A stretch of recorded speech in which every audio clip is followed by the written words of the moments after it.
पहले तो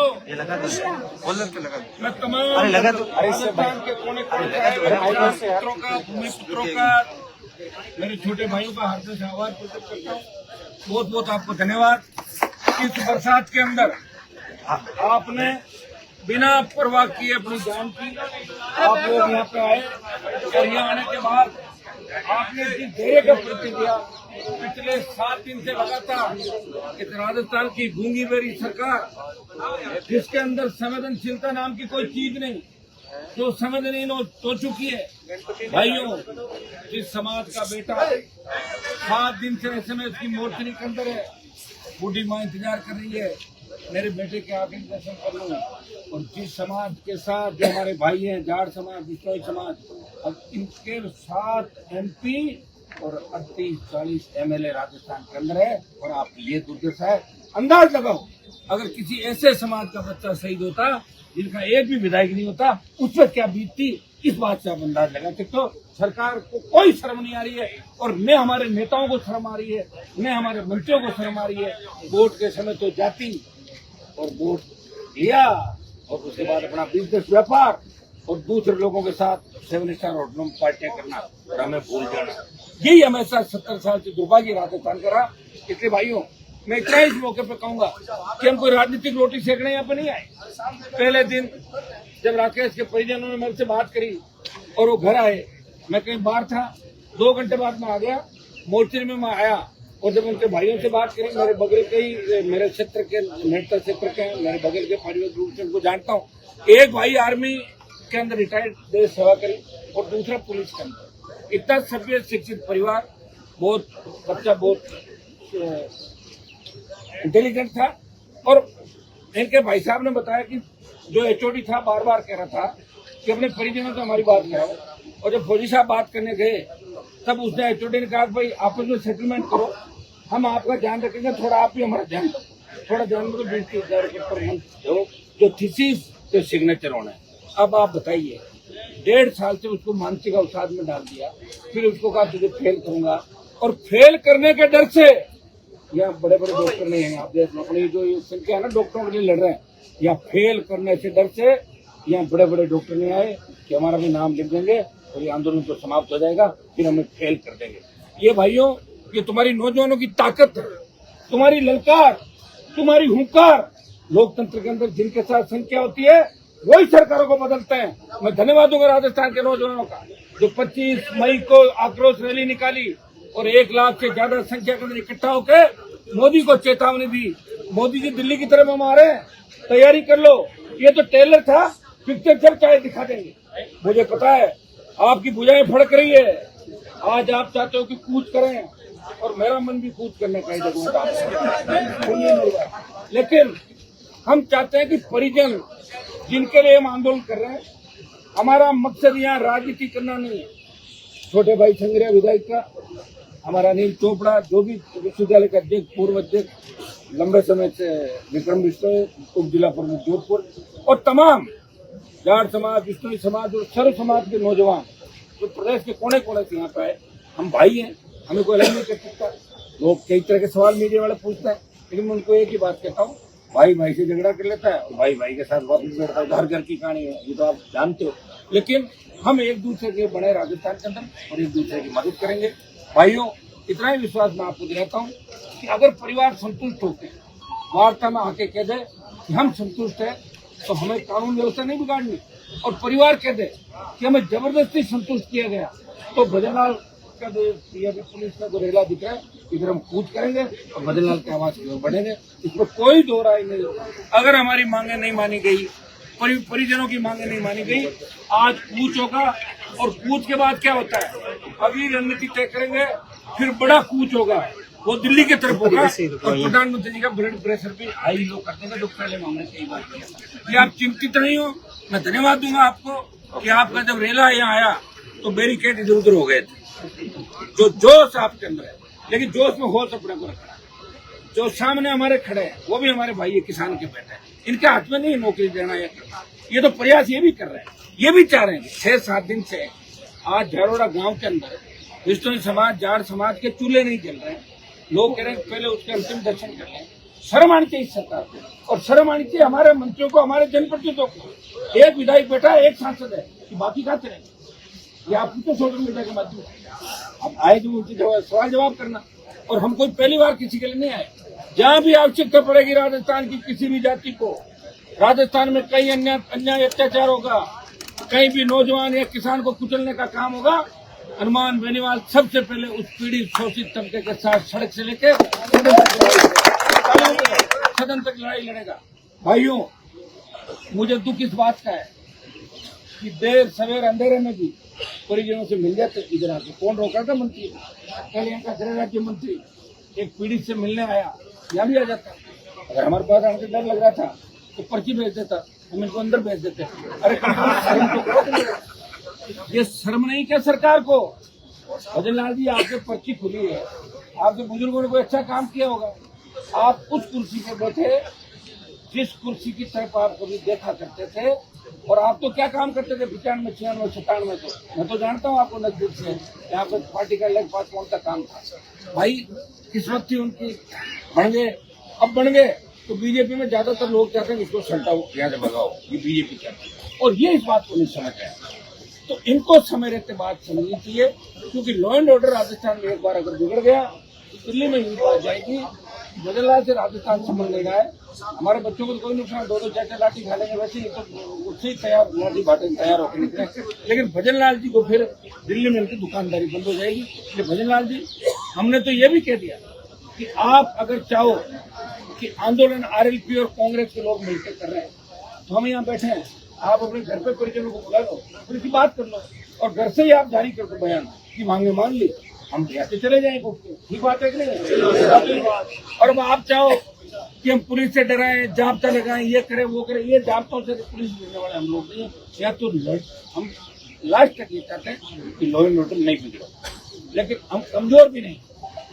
एक बार अगर हमारे बच्चों की तरफ गलत परिस्थिति से देख भी लिया और हमारे बच्चों पर अगर लाठी पुलिस ने चलाई तो उसके दूरगामी परिणाम क्या होंगे ये भी पूछना।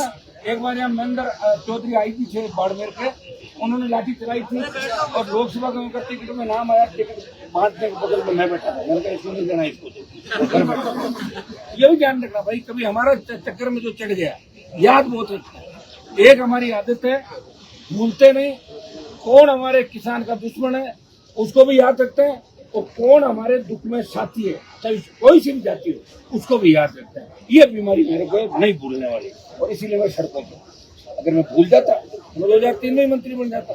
वसुंधरा जी के कपड़े ड्राई क्लीन करा के कितने लोग मंत्री बने, कितने के लोग साहब के करके बड़े तो बनते हैं, उनका भाग्य होगा। मुझे नहीं बनना किसी के अंदर में, बन भी जाऊँ तो काम नहीं कर सकूंगा, 2 दिन बाद वापस बाहर आ जाऊंगा। मुझे आपके चेहरे पे जो मेरे प्रति प्रेम दिख रहा है, जो जोश और जज्बा दिख रहा है, जिस तरह नौजवान एक आवाज में निकल पड़ते हैं और मिलिट्री और पुलिस से नहीं करते, वो अपने नेता को अपना भाई मानते हैं, परिवार मानते हैं। मैं भी आपको आश्वस्त करता हूँ, कभी आपको धोखा नहीं दूंगा। सत्ता में आपकी एंट्री कराऊंगा, सबको मौका मिलेगा, एक दूसरे को साथ लेकर चलना है।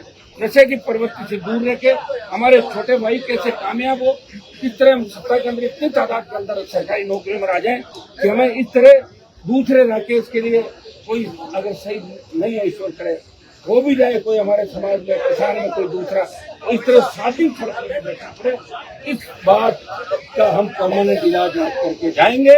हम आज जो करके जाएंगे वो राजस्थान में एक मिसाल साबित होगी कि एक तरफ सरकार कह रही है, वो बैठे हैं, हम बात नहीं करेंगे, हम कह रहे हम तो यही बैठे हैं, बात तुम्हें करनी ही पड़ेगी। परिजनों से बात करो और तुम्हारी मांगे मनवा के दम लेंगे। भाइयों, सबको आपको धन्यवाद। इस 7 दिन आज तो मैं देख रहा था किस तरह भीग रहे थे आप लोग, 5-5, 7-7 घंटे से भीग रहे थे, उसी शर्ट को सुखा रहे थे, उसी को वापस पहने। मैं तो कमरे में जाके बैठ गया था, मुझे पता बाहर भीग रहे थे। और 7 दिन से मैं देख रहा हूँ, और कई ऐसे चेहरे हैं जिन्हें मैं 60 दिन से देख रहा हूँ। 60 दिन से शहीद स्मारक पे, यहाँ जाने के बाद शहीद स्मारक, वहाँ तीसरी बात हुई वहाँ पे, तो हम सब लड़ रहे हैं। और निश्चित रूप से अब राजस्थान के अंदर 3.5 साल आपको लड़ना ही होगा।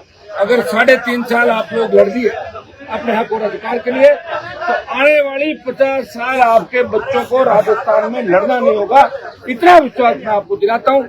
मेरे लिए कोई पार्टी पॉलिटिक्स नहीं।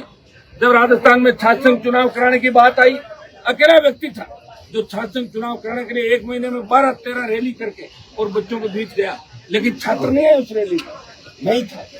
और कार्यकर्ता थे।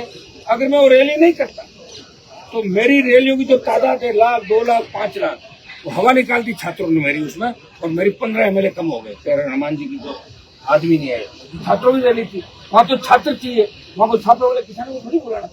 तो छात्र यहाँ तो घूम रहे हैं, सब कह रहे मैं 50 ले आऊंगा, 200 ले आऊंगा। एक आदमी आया और मंच में कुर्सियों में बैठ के टाटा बाय बाय करके चला। तो आपने देखा था सारा। लेकिन मैं डरता नहीं मेरे भाई, मेरी एक आदत है, किसी बात को पकड़ता हूँ। मैंने पकड़ना सीखा है, छोड़ना नहीं सीखा। और किसी को बीच मझधार में ले जाकर नहीं छोड़ा, तो खुद का नुकसान हो गया, लेकिन जिसके साथ रहा उसका नुकसान नहीं होने दिया। हमारे भाई बड़े बड़े कई तरह की बात भी करते हैं, कई बार हमें भी कह देते हैं, चलता रहता है। तो छोटे भाई सगे भाई लड़ते हैं, हमारे DNA है, हम जानते हैं ऐसी परिस्थिति आ जाती है। लेकिन फिर भी आप देखोगे कि सत्ता सुख छोड़ के, राजस्थान की सत्ता का सुख छोड़ के और दिल्ली की सत्ता का सुख छोड़ के मोदी को यह एहसास कराया कि ये वो किसान का बेटा है जिसने दिल्ली में मिनिस्ट्री छोड़ी और अपने किसानों के भाई, किसान भाइयों के साथ सड़कों पर गए, जिसने अग्निवीर के खिलाफ देश में आंदोलन किया और सेना के सम्मान के अंदर देश का कोई सांसद आया, नागौर का सांसद था, जिसने पहलवान बेटे को न्याय दिलाया और उस बड़े बाहुबली का दिमाग ठीक कर दिया। भाइयों तैयार हो जाओ, आने वाला समय आपका है। अभी अपना आधा घंटा वेट करेंगे और आधे घंटे के अंदर वो आ जाते हैं, सारी बात नहीं होती है। तो फिर आज हम पूछ करेंगे, लेकिन पूछ का भी आप सुनना। जब हम खड़े होकर बोले कि पूछ करना है, आगे आगे नेता रहेंगे और पीछे पीछे आप लोग रहो। आगे क्यों नहीं बताऊँ क्यों, कि तुम्हारा कोई चोट नहीं लगे। वैसे तुम आगे पूछ जाओगे, मुझे पता। अभी कुछ नहीं करना, अभी तो एक बार अपना आधा घंटा वेट करेंगे। बहुत बहुत आपको धन्यवाद। सब पूरी ताकत के साथ आगे भी जब भी जरूरत पड़ेगी किसी को, चाहे राजस्थान के किसी कोने में जरूरत पड़े, एक चीज तय कर लो, हमें न्याय दिलाने के लिए चलना। आज भी सबके पास गाड़ियां हैं, पहले के जमाने में बाप लोग गाड़ियां नहीं थी लोगों के, फिर भी वो बसों में पढ़ के आ जाते थे। अब तो हर गाड़ी, तुम एक दिन पिकनिक मनाने जाते हो, एंजॉयमेंट करने जाते हो, मेला देखने जाते हो, घूमने जाते हो, तो देख लो महीने में 2 दिन अगर हमारा भाई बुलाए राजस्थान की किसी भी कोने में गाड़ी भरी 15 आदमी चल पड़े। मैं आपको बताता हूँ 3.5 साल में राजस्थान की तस्वीर बदल जाएगी और हर समाज को नए युवा नेता मिलेंगे जो फिर डरेंगे नहीं, वो आपके लिए सीना तान के आगे खड़े मिलेंगे और आपको धोखा नहीं देंगे। जो नेता कमजोर हो गए बदल दो, जिन बर्तनों के जंग लग जाता पुराना हो जाता है उन्हें फेंक दिया जाता है, नए खरीदे जाते हैं। तो आप ये तैयारी कर लो, जो कमजोर लोग हैं उनका साथ छोड़ो और संघर्ष के समय बीच में कौन बैठा है उस व्यक्ति के साथ जुड़ जाओ, अपने पढ़ाई की पहचान सीख जाओ, अपने आप राज आपका आ जाएगा। आ गया राज तो आ गया।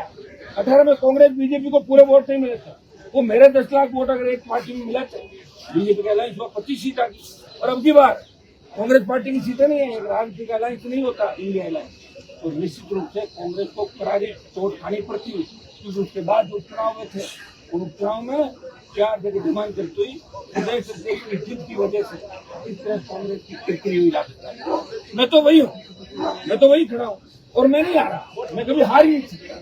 मैं तो तुम्हारे दिल में हूँ, तुम्हारे दिमाग के अंदर हूँ, तुम तो मुझे परमानेंट अपना भाई मानते हो। ये तो चलते रहते हैं, सरकारें खिलाफ हो जाती है, बड़ी पार्टियां खिलाफ हो जाती है, माफिया खिलाफ हो जाती है, लेकिन जिनके पीछे पड़ा बदरी माफिया को पूछ लो, शायद उसने मेरा छोटा मोटा नुकसान कर दिया होगा चुनाव में, लेकिन मैंने उसका इतना नुकसान कर दिया, वो बजरी के ठेके और दूसरे ठेके लेने के बाद 1000 बार सोचेगा कि काम लूं या नहीं लूं। उसकी तबीयत खराब होगी, ईडी भी आ गई, CBI भी आ गई और ताला देकर घर से भागते हुए दीवार तोड़ के मैंने उसको देखा।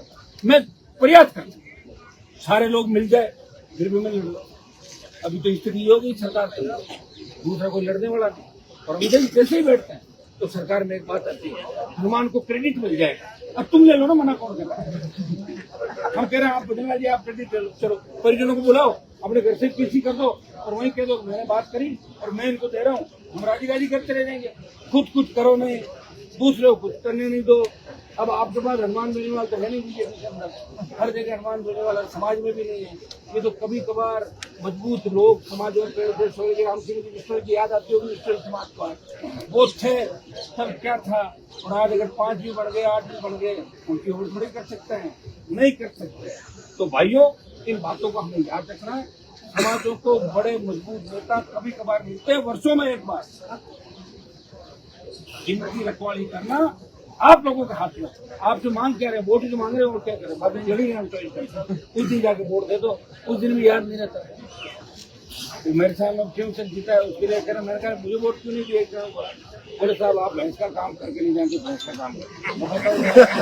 मैं भैंसों का काम करूंगा, तो मैं यूनिवर्सिटी से पढ़ लिख के सीधा है। बोले साहब देसी भोपाल जी देसी डॉक्टर है और भैंस गाय को काम करते हैं। बताइए मेरी, तो मैं मेरे भाइयों को कब तक पहुंचा, कब समझाऊंगा इनको बताओ।